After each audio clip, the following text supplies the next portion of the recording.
Salut à tous! On se retrouve pour un nouveau point sur l'actu football. Si tu veux suivre tous les transferts et les dernières infos, abonne-toi dès maintenant et active les notifications. Saga du transfert d'Isak à Liverpool. L'attaquant de Newcastle, Alexander Isak, ferait pression pour un transfert à Liverpool, déclarant sur Instagram que des promesses ont été faites et le club connaît ma position depuis longtemps. La première offre de 110 millions de livres sterling de Liverpool a été rejetée par Newcastle, qui réclame un montant record pour un transfert britannique, pouvant aller jusqu'à 150 millions de livres sterling. L'international suédois n'a pas joué en pré-saison ni lors du premier match de la saison et raterait la rencontre contre Liverpool. Liverpool devrait soumettre une deuxième offre avant la clôture du mercato le 1er septembre. Un catcheur de la WWE, J.D. McDonough, a même porté un maillot de Liverpool avec le nom d'Isak lors d'un événement à Newcastle, ajoutant au drame « Anthony au Real Betis ». Le Real Betis continue de travailler sur un accord pour recruter Anthony, le joueur de Manchester United. Anthony, qui a connu un prêt réussi au Betis la saison dernière, serait désireux de revenir. Le principal point de discorde est le montant du transfert, Manchester United réclamant environ 35 millions de livres sterling. Le Betis espère un nouveau prêt, mais Manchester United insiste pour un transfert permanent. Fenerbahçe et des clubs de la Saudi Pro League seraient également intéressés par le joueur. Graham Potter à West Ham. Graham Potter est sous une pression immense à West Ham, après un mauvais début de saison, l'équipe ayant perdu ses 2 premiers matchs et concédé 8 buts. Des rapports suggèrent qu'il a 2 matchs supplémentaires pour redresser la situation, avec une rencontre de la Coupe de la Ligue contre les Wolves et un match de Premier League contre Nottingham Forest. Une lourde défaite 5-1 contre Chelsea vendredi a accru la pression sur le manager anglais. Potter n'a pris les rênes qu'en janvier et a un taux de victoire d'un peu plus de 23%. Tottenham et Bilal El Khanous. Après avoir échoué à recruter Eberechi Eze, Tottenham est désormais prêt à rivaliser avec Crystal Palace pour la signature du milieu de terrain de Leicester City, Bilal El Khanous. Palace aurait trouvé un accord sur les conditions personnelles avec le joueur, mais le transfert avec Leicester City serait au point mort. Le président des Spurs, Daniel Levy, aurait directement initié une nouvelle poursuite pour l'international marocain.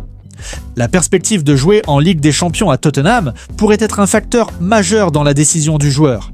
Aston Villa et Christopher Nkunku. Aston Villa aurait pris contact avec Chelsea pour un transfert de dernière minute de Christopher Nkunku.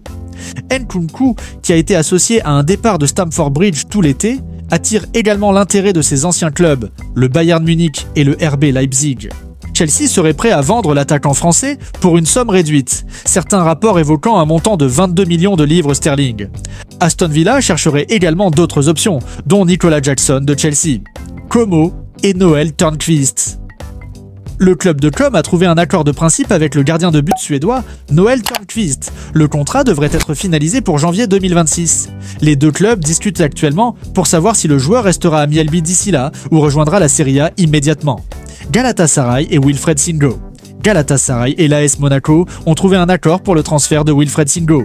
Le montant est de 30 millions d'euros plus 5 millions d'euros de bonus, avec une clause de 10% sur une future revente.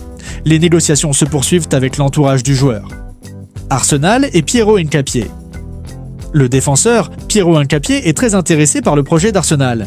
Les premières discussions ont débuté avec les représentants du joueur et un accord sur les conditions personnelles ne devrait pas poser de problème. Il n'y a pas encore d'offre officielle car les départs potentiels de Kiwior vers Porto et Zinchenko sont une partie importante du processus. Napoli et Elif Elmas. Elif Elmas souhaite retourner à Naples et a mis ses autres options en attente. Des négociations sont en cours entre Naples et le RB Leipzig pour un prêt avec une option d'achat. De nouvelles discussions sont prévues dans les prochaines heures. Bayern Munich et Nicolas Jackson. Un accord a été conclu entre Nicolas Jackson et le Bayern. Le club allemand a commencé les pourparlers avec Chelsea pour un prêt du joueur sénégalais. Ladislav Krejci devrait devenir le nouveau joueur des Wolves, en provenance de Girona. Les frais de transfert sont estimés à plus de 30 millions d'euros. Le FC Porto est en pourparlers avec Arsenal pour l'acquisition de Jakub Kiwior. Une nouvelle offre de plus de 20 millions d'euros est attendue cette semaine. Le Real Madrid a joué un rôle majeur dans le rejet d'une offre de 70 millions d'euros de Tottenham pour Nico Paz. Il devrait rejoindre Madrid en 2026. Tottenham a soumis une nouvelle proposition au Bayer Leverkusen pour Piero Hincapié. Un prêt avec obligation d'achat d'environ 60 millions d'euros. Arsenal a également approché le Bayer Leverkusen pour Piero Hincapié. Un accord dépendra des départs de Kiwior et Uzinchenko. Crystal Palace a contacté l'Atlético Madrid pour un possible retour en prêt de Conor Gallagher. Crystal Palace s'est également intéressé au défenseur central français JD Canvote, pour lequel Toulouse demande environ 20 millions d'euros. Napoli est en pourparlers avancés pour recruter Rasmus Højlund de Manchester United. L'Olympique de Marseille a approché l'entourage de Dani Ceballos pour un prêt avec option d'achat. El Bilal Touré a quitté l'Atalanta pour rejoindre Besiktas en prêt avec option d'achat.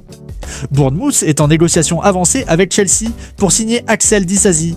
Fenerbahçe est ouvert aux propositions de prêt ou de transfert permanent pour Diego Carlos. Memphis Depay, après 33 contributions de but en 11 mois, est approché par 3 clubs européens et pourrait quitter les Corinthians en tant qu'agent libre. L'accord entre l'AC Milan et le Sporting pour Konrad Harder inclut des frais fixes de 24 millions d'euros, 3 millions d'euros en bonus et une clause de revente de 10%. Le joueur est également convoité par Rennes. Pour quel club attendez-vous avec le plus d'impatience un nouveau joueur ?